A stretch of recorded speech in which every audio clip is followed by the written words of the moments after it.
Hollywood has always mastered the art of illusion. Careers polished to perfection, images carefully controlled, legends built to last forever in the public eye. But beneath the spotlight, some stories refuse to stay buried. Rumors that never fully disappeared, questions that followed certain names for decades, and silences that spoke louder than any denial ever could. For some, the truth was openly embraced. For others, it remained hidden behind fame, power, and carefully managed narratives. And in a few cases, the line between myth and reality became dangerously blurred. Tonight, we investigate 10 figures whose lives expose Hollywood's most uncomfortable contradictions. And pay close attention to number 4, because that story rewrites everything the industry tried to protect. Before we begin, which name do you think Hollywood never wanted questioned? In the early 1990s, Brat entered hip-hop without asking for permission. She did not soften her image or dilute her voice to fit expectations. Her delivery was sharp, her presence undeniable, and her arrival disrupted an industry that rarely made space for women who refused to stay in the background. When she became the first solo female rapper to achieve platinum status, the moment felt less like celebration and more like a confrontation. With success came scrutiny. As her music dominated radio and her image became instantly recognizable, attention slowly drifted away from her work. Questions began to surface, often indirectly. Interviews lingered just short of asking anything outright. Media narratives hinted, then retreated. In a period when careers could collapse under the weight of a single label, discretion was not optional. It was survival. Rather than respond, Brat chose restraint. She redirected focus toward performance, longevity, and control. The silence was deliberate, shaped by an industry that, at the time, offered little protection for artists who already challenged expectations simply by existing outside traditional norms. Speaking too soon carried risks that were rarely shared equally. As the years moved forward into the early 2010s, the contrast between public perception and private reality became harder to ignore. Fans sensed distance.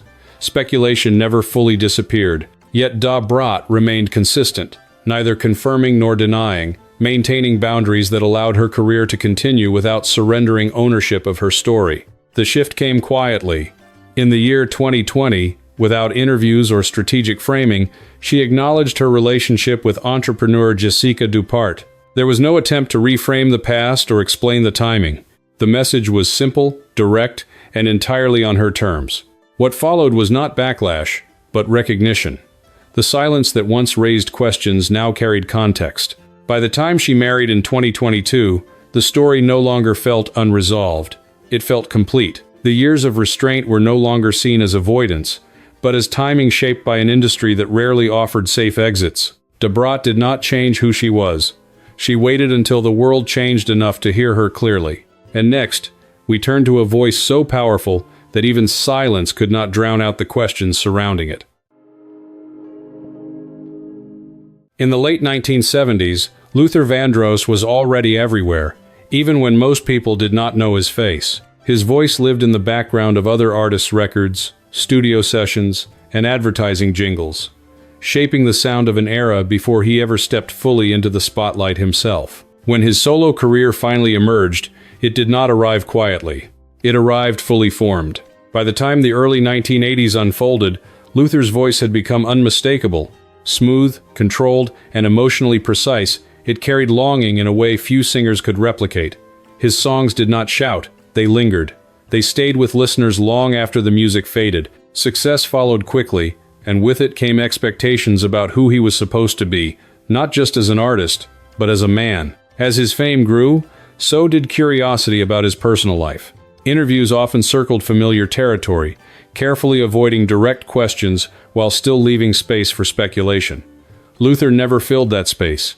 He did not deny anything. He did not explain anything. Instead, he returned to the same place every time: the music. For him, the work was the message, and privacy was non-negotiable. The silence was not accidental. It reflected the reality of an industry that, at the time, had little tolerance for complexity. Being open carried consequences that could quietly erase careers. Luther understood the cost of being misunderstood, and he chose control over vulnerability in public. What listeners heard instead was intimacy filtered through melody, heartbreak shaped into harmony. As the years moved forward into the 1990s, the contrast became harder to ignore. His music spoke openly about love, devotion, and emotional exposure, while his real life remained sealed off. Fans connected deeply with his songs, often projecting meaning into the spaces he left blank. Yet Luther never corrected those assumptions. He let the music carry what words could not. Even as health struggles emerged in the early years of the 2000s, Luther maintained that boundary. He appeared less, spoke less, and revealed only what he chose to. When he passed away in 2005, the questions did not disappear. They simply became part of the legacy. Luther Vandross never invited the world into his private life. He invited it into his voice. And for him, that was enough.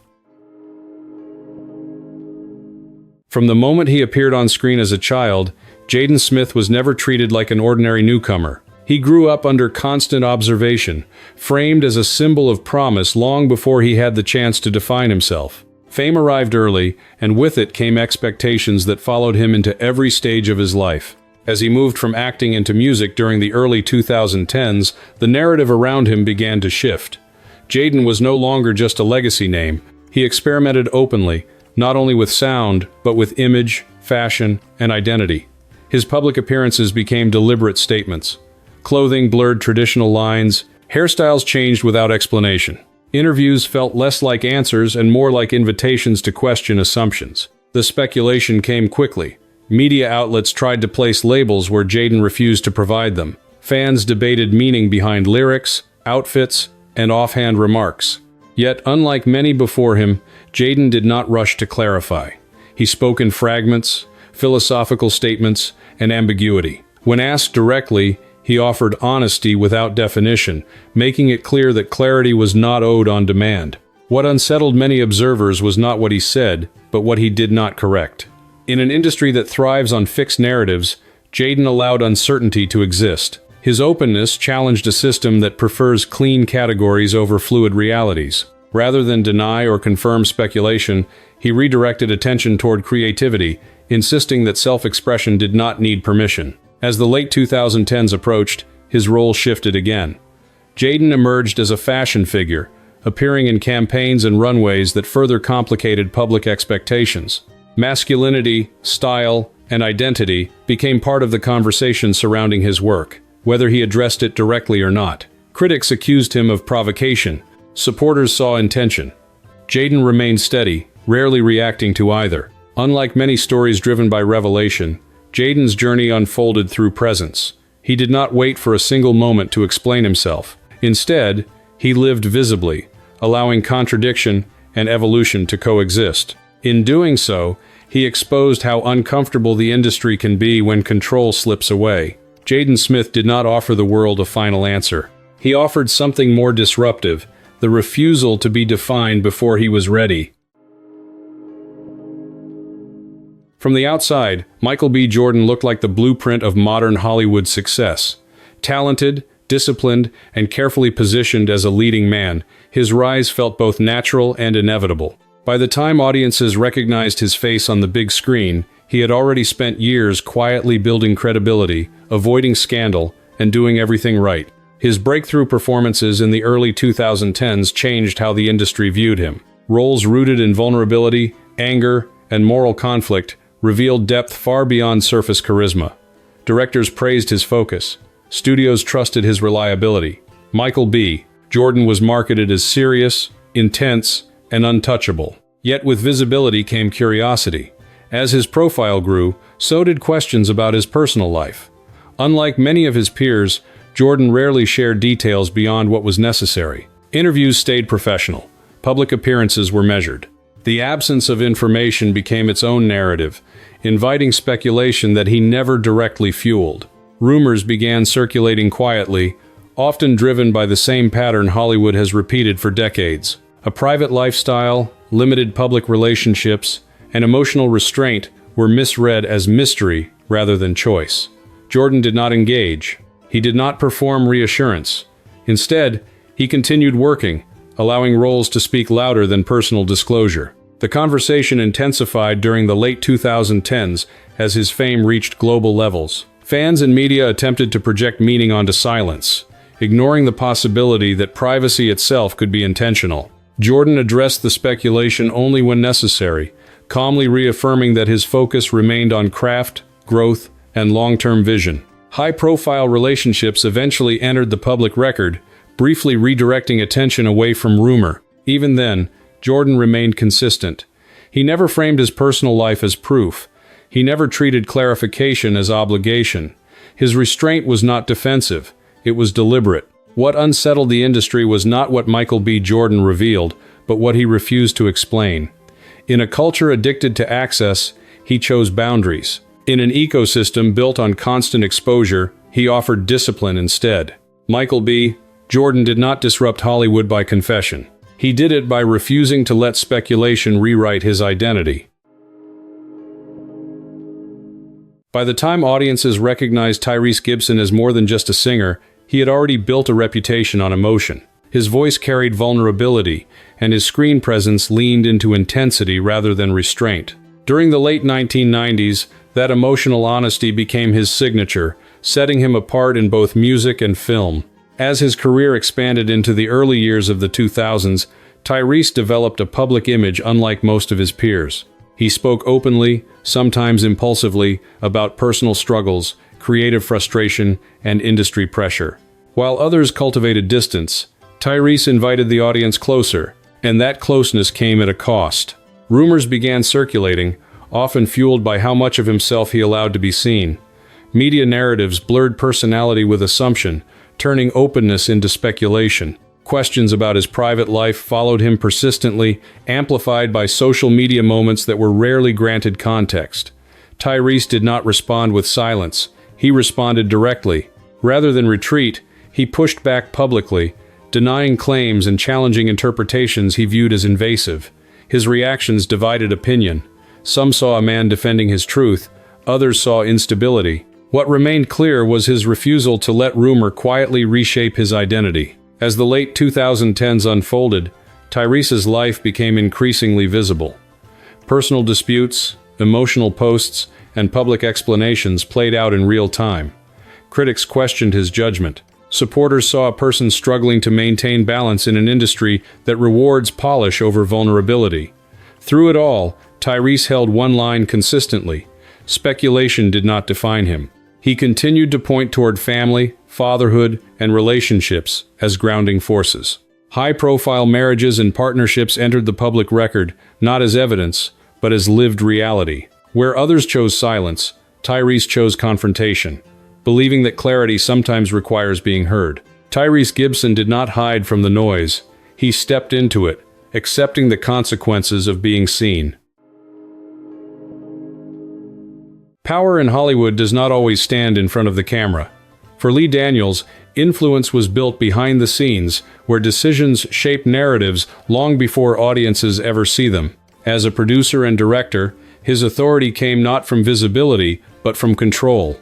During the late 1990s and into the early 2000s, Daniels began carving out space in an industry that rarely offered it freely. His projects pushed uncomfortable themes to the surface, forcing conversations many studios preferred to avoid. Success followed, but so did scrutiny. In Hollywood, power without transparency invites speculation. Rumors about his personal life circulated quietly for years, particularly as his profile grew. Unlike stars in front of the camera, Daniels did not face constant public interrogation. Still, whispers moved through industry circles, fed by silence rather than statements. He chose not to engage, understanding that confirmation or denial would shift attention away from the work itself. As his career expanded through the later years of the 2000s, Daniels' position became increasingly secure. Critical acclaim insulated him in ways younger or less established figures rarely experienced. With influence came choice, and he continued to protect his private life with discipline, revealing nothing he did not intend to. The shift came in 2015, when Daniels publicly acknowledged his identity. There was no build-up, no dramatic framing. The announcement was measured, almost casual, reflecting a decision made from stability rather than pressure. By that point, his career no longer required permission. What followed was not backlash, but recalibration. The rumors that once circulated quietly lost their power.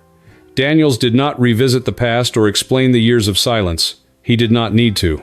The work had already spoken for him. Lee Daniels' story is not about secrecy, it is about timing, about understanding when truth becomes strength rather than vulnerability. Freedom, for Sylvester, was never abstract. It was lived, worn, and performed in full view of an audience that did not always know how to respond. Long before mainstream culture was ready, Sylvester presented himself without compromise, turning visibility into both statement and risk. Raised within a religious environment, he discovered music through church choirs, where his voice first learned how to soar. But as he grew older, the tension between faith and identity became impossible to ignore.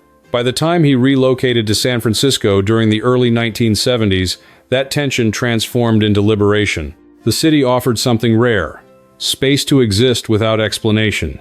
Sylvester's rise coincided with the explosion of disco culture in the late 1970s. His falsetto cut through crowded dance floors, and his presence challenged rigid ideas of masculinity and performance. Songs like "You Make Me Feel Mighty Real" were not just hits.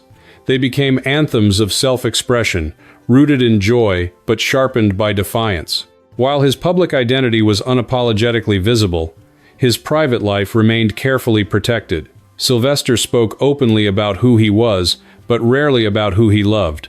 The distinction mattered. In a world eager to consume labels, he maintained control by revealing only what was necessary. Visibility did not mean surrender. As the early 1980s arrived, disco's grip on popular culture weakened.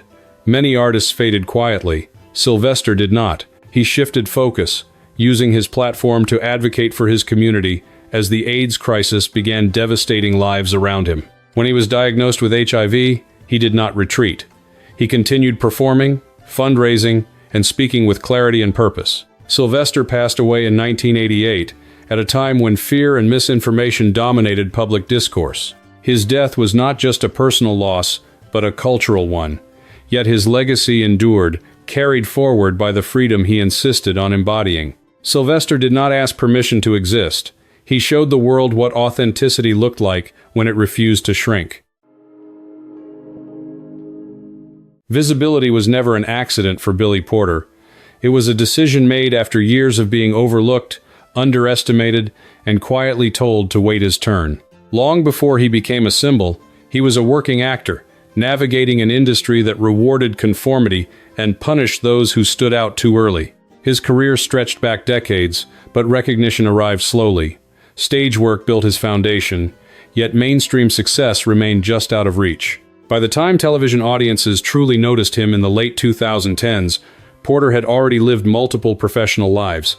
What appeared to be sudden fame was, in reality, delayed acknowledgement. The breakthrough came with a role that refused to soften itself. On screen, Porter portrayed vulnerability, defiance, and dignity without compromise. The performance did more than entertain. It forced conversations Hollywood had avoided. When he became the first openly gay black man to win an Emmy for lead actor in a drama series, the moment carried weight far beyond the award itself. But visibility brought consequences. Public celebration existed alongside renewed scrutiny. Interviews shifted tone. Questions extended beyond craft and into identity, health, and personal history. Porter did not retreat. He chose directness, speaking openly about aspects of his life that others might have kept private. In doing so, he controlled the narrative rather than letting it be shaped for him. That control came from experience. Porter understood that silence could be mistaken for shame, and performance could be mistaken for permission. He navigated the line carefully, revealing enough to dismantle stigma while preserving boundaries that mattered to him personally. As the early 2020s unfolded, Porter's presence expanded beyond acting. Fashion became another stage, one where rules were rewritten in real time. Each appearance challenged expectations, not for shock, but for clarity. Identity, for Porter, was not a statement to be defended. It was a fact to be lived. Billy Porter did not arrive to be palatable. He arrived to be undeniable. Few artists have mastered absence the way Frank Ocean has. While the industry rewards constant visibility, Frank built his influence by doing the opposite. He appeared when he chose, spoke when it mattered to him, and disappeared without explanation. That distance became part of the message. His rise during the early 2010s felt understated, almost accidental. The music arrived without spectacle, yet carried emotional weight that cut deeper than most chart-driven releases. Listeners connected to the honesty in his writing, sensing vulnerability without ever being invited fully inside his world. Fame followed, but it never seemed to take hold of him. In 2012, Frank shared a personal message that shifted how audiences understood both him and the industry around him. Without press conferences or interviews, he acknowledged having fallen in love with a man. The statement was calm, deliberate, and deeply personal. It did not demand attention. It reframed it. For many, the moment marked a quiet turning point, not just for Frank, but for representation in music. What followed was unexpected. Rather than leaning into visibility, Frank retreated further. He avoided interviews. He limited appearances. Speculation continued, but he offered no clarification beyond what he had already shared. The silence frustrated media outlets accustomed to access, yet it strengthened his autonomy. He had said what he needed to say. As the late 2010s progressed, his absence became more pronounced. Albums arrived slowly, if at all. Public sightings were rare. Fans debated meaning in gaps and delays, projecting narratives onto choices Frank never explained. Yet, the music that did surface remained intimate, reflective, and uncompromising. Frank Ocean never positioned himself as a spokesperson. He resisted becoming a symbol, even when others tried to assign him that role. His refusal was intentional. Identity, for him, was not a performance for consumption.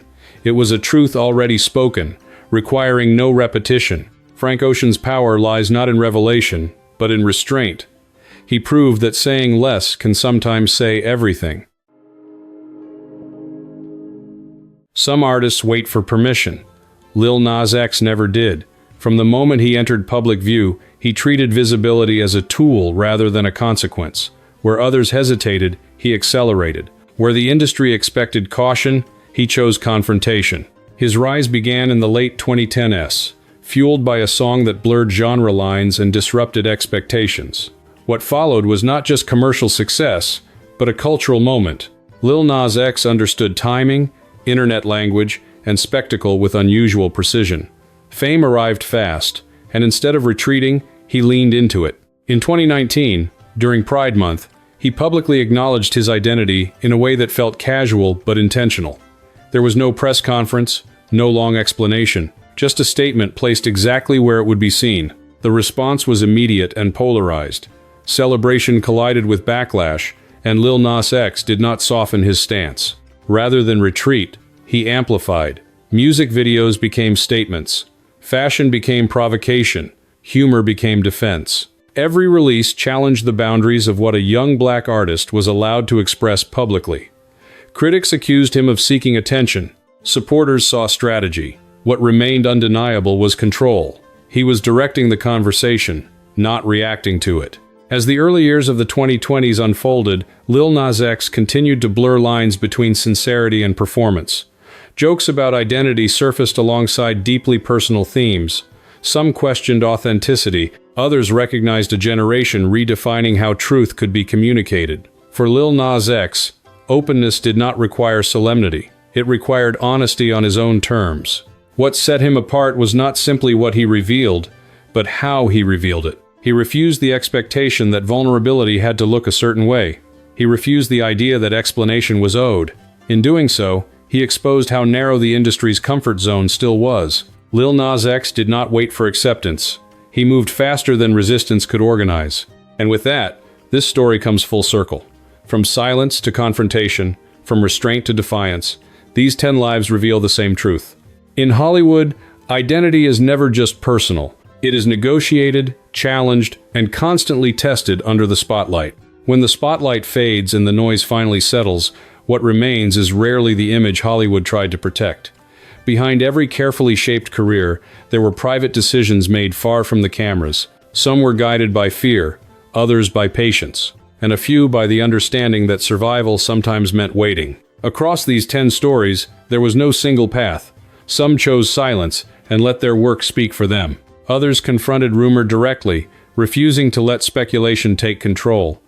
And a few rewrote the rules altogether, forcing the industry to adjust rather than explain. What connects these lives is not controversy, but negotiation. Hollywood does not only test talent, it tests identity, restraint, and the ability to hold on to yourself under constant observation. For those who exist outside its comfort zone, the cost is often paid long before recognition arrives. So now the question is yours. Which story stayed with you the longest? And which truth do you think is still waiting to be understood?